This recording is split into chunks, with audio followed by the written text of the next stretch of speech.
मैं एक शादीशुदा हूँ। मेरी शादी को 8 साल हो चुके हैं। मेरा एक लड़का है। मेरी पत्नी मोना वैसे तो सुंदर है मगर अब वो थोड़ी मोटी हो गई है और काम भी कम करती है। अपनी बीवी की निष्क्रिय के चलते मैं महीने में 2-3 बार ही उसके साथ काम कर पाता था, जिस वजह से मैं प्यार का भूखा रहता था, मगर वो समझती नहीं थी।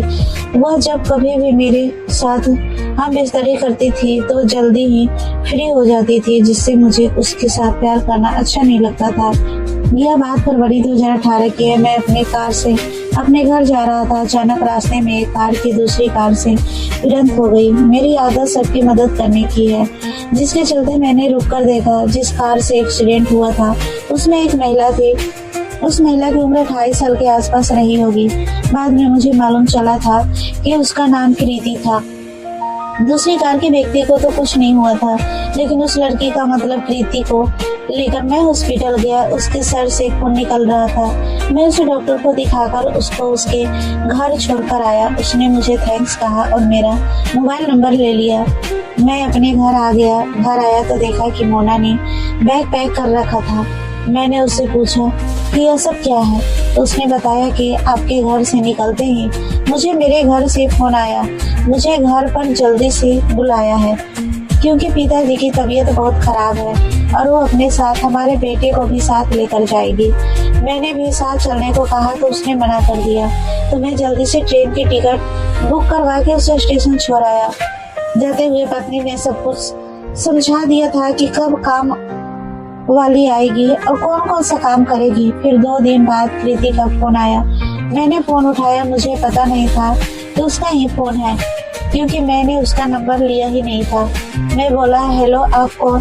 उसने बताया, मैं कृति बोल रही हूँ, वही जिसको आप हॉस्पिटल लेकर गए थे। मैंने कहा, सॉरी मैडम, मैंने पहचाना नहीं था इसलिए पूछा। कृति ने कहा, आपका नंबर तो मैंने ले लिया था, आपने मुझसे थोड़ी ही लिया था। मैं हंसकर बोला, हाँ जी, मैंने ध्यान नहीं दिया था। फिर कृति ने कहा, वैसे आपने अपना नाम क्या बताया था? मैंने भी हंसकर कहा, मैंने तो अभी तक अपना नाम बताया ही नहीं। इस बात पर उसने भी हंस दिया। फिर मैंने कहा कि मेरा नाम पीयूष वर्मा है। फिर कृति ने पूछा कि उस दिन मैं आपसे पूछना ही भूल गई थी कि आप हॉस्पिटल में आपके कितने पैसे लगे थे। मैंने कहा, अरे वो कोई बात नहीं। तो कृति ने कहा, नहीं आप बताओ, मेरे पति ने कहा है कि आपसे पूछ लो और मेरे पति आपसे मिलना भी चाहते हैं, तो आप टाइम निकाल कर घर जरूर आना। मैंने कहा, ठीक है। फिर संडे का उसका कॉल आया और उसने कहा, आज फ्री हो तो आप आज शाम को आ जाओ, साथ में बैठकर चाय पियेंगे। मैंने कहा, ठीक है, मगर मेरी एक शर्त है, मैं जाऊंगा तो आप उस दिन हॉस्पिटल के खर्चे की बात नहीं करोगी। कीर्ति ने कहा, ऐसा थोड़ी होता है। मैंने कहा, ठीक है, तो मैं नहीं आऊंगा। इस बात पर वो बोली, ठीक है, नहीं करूंगी, आप आ जाओ। शाम को मैं उसके घर गया। कृति और उसके पति, जिसका नाम नितिन था, वो मुझे लेने मेरी कार के पास ही आ गए। हम तीनों अंदर जाकर बैठे और बातें करने लगे। चाय पीते हुए बातों से मुझे पता चला कि वह लोग मुंबई के हैं। उसके पति उधर जयपुर में काम करते हैं बैंक में। उनका ट्रांसफर मुंबई से जयपुर हो गया था। वो मुझे पैसे वाले लगे, जबकि मैं एक मिडिल क्लास परिवार से हूँ। वैसे मेरा छोटा सा व्यापार है, मगर फिर भी वो मुझसे ज्यादा पैसे वाले थे। मैं चाय पीकर अपने घर आ गया। फिर कृति और मेरी बातें व्हाट्सएप पर फोन कॉल होने लगी। हम दोनों एक महीने में एक दूसरे के काफी करीब आ गए। एक दिन वो मुझसे मिलने अकेले आई। उसको पहले मैंने इतनी गौर से नहीं देखा था, मगर उस दिन बस जीन्स टी शर्ट में क्या मस्त लग रही थी। उसे देखकर ऐसा लग ही नहीं रहा था कि उसको 5 साल का बेटा भी है। मैं उसको देखता ही रह गया। वो आई, उसने मुझे हेलो किया और मुझे गिफ्ट दिया। मैंने बोला, ये किस लिए? वो बोली, हमारी पहली मीटिंग है इसलिए। मैं बोला, लेकिन मैं तो लेकर ही नहीं आया, मुझे कुछ पता ही नहीं था कि ऐसा भी होता है। वो हंसकर बोली, आप मेरे बुलाने पर आ गए, यही बहुत है। हम लोग रेस्टोरेंट में बैठकर बातें करने लगे। फिर वो बोली, चलो मूवी चलते हैं। मैं बोला, आपका बेटा कहाँ है? कृति बोली कि वो आज सुबह दादा दादी के पास जाने के लिए अपने पापा के साथ मुंबई गया है। मैं बोला, अरे आप नहीं गए? वो बोली, आपसे आज मिलने के लिए वादा कर दिया था ना, इसलिए नहीं गई। मैं बोला, अरे आप ही चली जाती, मुलाकात फिर हो जाती। कृति बोली, कोई बात नहीं, नितिन को कुछ काम ही था मुंबई में, तो उनके साथ मेरा बेटा भी चला गया। फिर हम लोग मूवी देखने गए, मगर मेरा ध्यान तो सारा कीर्ति की तरफ ही था। उसने मेरी तरफ देखते हुए कहा, पीयूष तुम मूवी देख रहे हो? या मुझे जब से आई हूँ मुझे ही देखते जा रहे हो? क्या मैं अच्छी नहीं लग रही हूँ? मैंने कहा, नहीं ऐसी बात नहीं, आप बहुत अच्छी लग रही हो, तभी तो देख रहा हूँ। यह सुनकर वो हंसने लग गए। मैंने कहा, क्या मैंने कुछ गलत बोल दिया? कृति ने जवाब दिया, नहीं रे। उसका यूं नहीं रे कहना मुझे अंदर का मस्त कर गया। फिर हम दोनों बाहर से खाना खाया और उसके बाद मैं उसको उसके घर छोड़कर आया। जब मैंने उसको घर के बाहर छोड़ा तो कार से उतरते टाइम वो मेरे गाल पर किस करके मैं बोलकर चली गई। मैं तो पागल सा हो गया था। मैं उसको जाते हुए देखता रहा। मेरी कार उसके घर के सामने ही खड़ी थी। अंदर जाकर उसने मुझे फोन किया और कहा, जनाब क्या आपने घर नहीं जाना है या बाहर ही खड़े रहोगे? यह सुनकर जिससे मुझे होश आया मैं अपने घर आ गया और पूरी रात कृति के बारे में ही सोचता रहा। क्या खूबसूरत भला लग रही थी। मैंने उस रात उसके ही बारे में सोचकर स्वयं से सोचती और सो गया। सुबह कॉल किया, उसने गुड मॉर्निंग कहा, मैंने गुड मॉर्निंग कहा। फिर उसने पूछा कॉल की रेटिंग कैसी लगी? मैंने कहा, इसको तो मैं भूल ही नहीं सकता। वो बोली, क्यों? मैं आप मेरे साथ जो थी, आप इतनी सुंदर हो कि बस मन तक मुझसे आपको देखता ही रह गया। वो बोली, अबे हैंडसम हो यार। फिर हमारी बातें चलती रही। अब मेरे मन में इसके लिए अलग ख्याल आने लग गए। मैं यही सोचता रहा कि क्या मैं इसके साथ कभी कुछ कर पाऊंगा। शायद ऊपर वाले को भी कुछ ऐसा मंजूर था। उसने मेरी सुन ली। एक सुबह उसके पति का फोन आया। उसको मुंबई जाना जरूरी था और कृति की मम्मी की अचानक तबीयत खराब हो गई थी, जिस वजह से कृति को जोधपुर जाना था। उसने बोला, कोई भरोसे का ड्राइवर तो वो तो भेज दो। मैंने कारण जानना चाहा तो उसने मुझे सारी बात बताई। मैंने कहा, ड्राइवर की कोई जरूरत नहीं है, मैं खुद आपको काम से जोधपुर जा रहा हूँ। ये सुनकर मैं तो बोला, अरे यार आपने तो सारी टेंशन ही दूर कर दी, आप आ जाओ, मैं कृतिका को बोल देता हूँ, तब वह तैयार हो जाएगी। मैं रेडी होकर कृति के घर गया। वहाँ से कृति को लेकर मैं जोधपुर निकल गया। मेरी कार में कृति, उसका बेटा, हम 3 लोग ही थे। मैंने मजाक में कृति से कहा, आपको मेरे साथ डर तो नहीं लग रहा है? वो बोली, अब मुझे मत बोला करो, या तो मेरा नाम से बोलो या फिर आप नाम पसंद हो जो वो बोलो। अगर आप नहीं, मैं बोला ठीक है, आज से मैं आपको एंजल बोलूंगा। वो बोली, क्यों? मैं बोला, आप परी जैसी हो। तो यह सुनकर वो हंसने लगी। फिर मैंने कृति से कहा, मुझे आपकी एक चीज वापस करनी है। वो बोली, क्या? मैंने पहले पीछे उसको देखा, बेटा को देखा, वो आराम से घड़ी में सो रहा था। वो फिर से बोली, बोलो ना क्या? मैं बोला, आप नाराज तो नहीं हो जाओगे? वो बोली, नहीं, बताओ क्या वापस लेना? मैं गाड़ी साइड में रोके कृति की आंखें बंद करो। उसने अपनी आंखें बंद कर ली। मैंने उसके होठों पर किस कर दिया। उसने एकदम से आंखें खोल दी और मेरी तरफ घूर कर देखने लगी। मेरी हालत खराब हो गई थी। मैं अपना सर झुकाकर गाड़ी में चलाने लग गया और वो चुपचाप बैठी रही। मैं भी चुपचाप गाड़ी चलाता रहा। 1 घंटे बाद वो बोली, कहीं किसी होटल पर गाड़ी रोकना, मुझे बाथरूम जाना है। मैंने थोड़ा आगे जाकर एक होटल की गाड़ी रोकी। वो बाथरूम के लिए चली गई। जब वापस आई तो बोली, चाय पी लेते हैं, कुछ खा भी लेते हैं। मैं बोला, ठीक है। फिर मैं धीरे से बोली, सॉरी। वो बोली, किस लिए सॉरी? मैंने कहा, मेरी हरकत के लिए। तो उसने हंसते हुए कहा, पागल कहीं के। बोला, मतलब? उसने मुझसे कहा, ये देने में इतना टाइम लगा दिया। यह सुनकर मेरे अंदर का चूस आ गया। तभी कृति फिर से बोली, मैंने तो गाल पर किस किया था। मैं बोला, मेरी एंजल ने वो जो किया था उसका ब्याज मिलाकर वापस कर दिया है। इस बात पर हम दोनों जोर जोर से हंसने लगे। कृति बोली, एक बात सच सच बताना, आज से पहले कितनों को किस किया है? वह बोली, मेरा बेबी के अलावा सिर्फ आपको। वो बोली, झूठ नहीं, सच बताओ। मैं बोला, कसम से, मेरा यकीन करो। वो बोली, ओके यकीन है। आपकी जगह कोई और होता तो यही सब कुछ करता। मैंने पूछा, अपने कितने को किस किया है? कृति बोली, शादी से पहले मेरा एक बॉयफ्रेंड था, उसको किस किया था, मगर उसने मुझे धोखा दे दिया था। यह बोलते हुए उसकी आंखों में आंसू आ गए।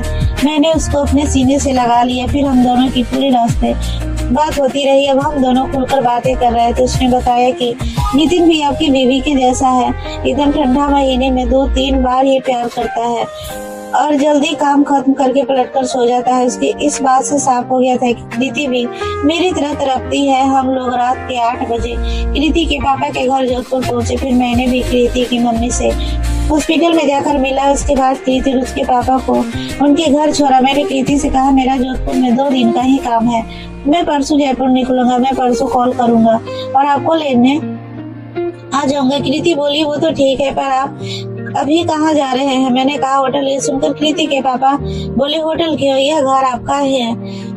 मैंने बोला, अंकल, मैंने पहले से होटल बुकिंग करवाई हुई थी। कृति के पापा बोले, कोई बात नहीं, आप कहीं नहीं जाओगे, यहीं रहोगे। कृति के पापा को नितिन ने के बारे में बता दिया था कि वह मेरे साथ जब जोधपुर आ रही है। मुझे कृति ने इशारे में कहा प्लीज यही रुक जा। मैं उसका घर में ही रुक गया। मैं उनके घर में सबसे मिला और खाना खाया। उसके घर में कृति के भाई और भाभी भी थे। कृति के पापा ने बोला आप लंबा सफर करके आ रहे हो, आराम करो। उन्होंने ऊपर कमरे में मेरे सोने का इंतजार कर दिया था। मैं कपड़े बदलकर बिस्तर पर लेट गया था। थकान के कारण मुझे लेटते ही नींद आ गई। रात को 1 बजे मुझे अपने मुंह पर गीला गीला सा कुछ अजीब सा लग रहा था। मैंने आंख खोलकर देखा तो मेरी प्रीति मेरे बिस्तर पर बगल में लेटी हुई मुझे किस कर रही थी। मैंने फुसफुसाते हुए कहा इस टाइम कोई देख लेगा। वो बोली सब सो रहे हैं और पापा भैया हॉस्पिटल गए हुए हैं, सुबह ही आएंगे। मैंने बोला फिर भी यार भाभी या कोई और आ गया तो। कृति बोली डरो नहीं, मुझे डर नहीं लगना चाहिए और लगी। मैं उसे पकड़कर किस करने लगा। मैं बोली रुको 1 मिनट। खुद के रूम में जाकर आई। मैं बोला क्या लेने गई थी। वो बोली यह उसके हाथ में एक छोटा सा बॉक्स था। उसे देखकर मेरी हालत टाइट हो गई। मैं समझ गया कि यह पूरी तरह तैयार आई है। मैंने पूछा ये कहाँ से लाई। वो बोली हॉस्पिटल से आते टाइम हॉस्पिटल के मेडिकल स्टोर से ले लिया था। मुझे पता था मेरे गुलाम तो लेंगे ही नहीं। यह बोलकर कृति हंसने लग गई। इसके मुंह से यह सब सुनकर मेरे अंदर जोश आ गया।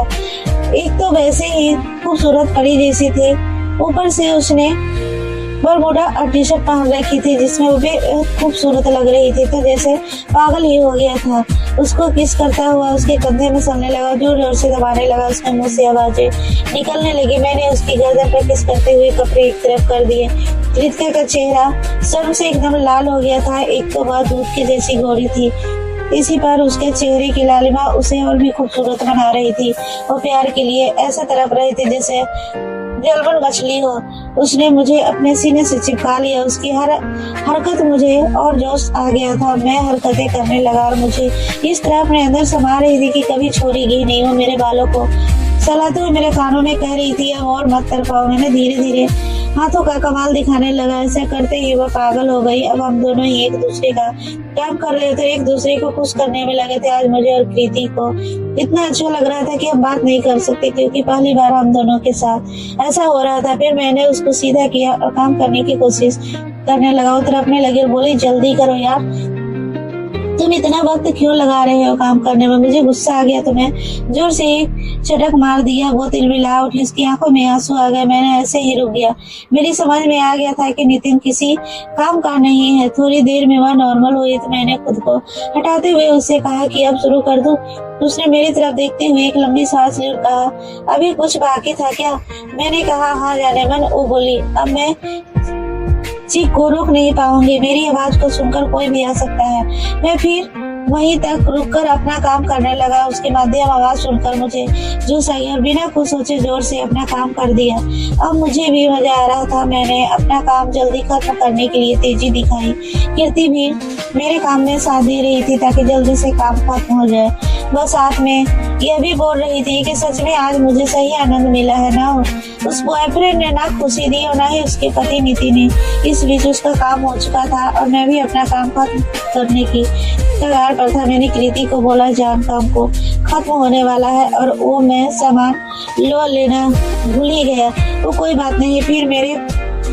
फिर मेरे से खेल खत्म होने वाला था। कुछ ही देर में हम दोनों साथ साथ काम खत्म करके एक दूसरे को देखकर हंसने लगे। उसके बाद हम दोनों की एक दूसरे से चिपक कर लेटे रहे। हमें कब नींद आई पता ही नहीं चला। सुबह उसकी भाभी आवाजें लगा रही थी कृति कृति। तब उसकी आवाज सुनकर मेरी एकदम से आंखें खुली। मैंने कृति को उठाया और बोला यार मर गए। अपनी भाभी की आवाज सुनकर कृति के चेहरे का रंग भी उड़ गया। फिर उठकर बाहर गया तो भाभी नीचे से मेरी तरफ शक्की निगाहों से देख रही थी। मैंने भाभी को गुड मॉर्निंग किया। उन्होंने भी जवाब दिया। मैंने पूछा भैया और अंकल हॉस्पिटल से आ गए क्या। भाभी बोली नहीं अभी तक नहीं है। मैंने पूछा कृति जी उठ गई क्या। भाभी बोली उसको ही तो देख रही हूँ, पता नहीं कहाँ गई है। यह बोलकर वो हवेली की दूसरी साइड देखने चली गई। मैंने कृति को हाथ का इशारा किया और उनसे निकलकर जाने को बोला। वह चुपचाप दबे पांव निकलकर अपने वॉशरूम की ओर अपने बेटे के पास चली गई। और इस तरह हम दोनों 3 रातें जोधपुर रुके और तब तक रोज रात को यही होता रहा। 3 दिन बाद हम दोनों जयपुर आ गए। उसके बाद हम दोनों का जब भी मौका मिला था मिलकर खेलते थे कृति के साथ। यह सिलसिला 2 साल चला। उसके बाद वह और चली गई। कुछ टाइम तो हमारे फोन से बातें होती रहती थी, फिर अचानक उसका फोन आना ही बंद हो गया, तो उसका नंबर भी ऑफ आता था। उसके बाद उसके साथ बिताए हुए हर हसीन यादें रह गई थी। कहानी अच्छी लगी हो तो लाइक करें और सब्सक्राइब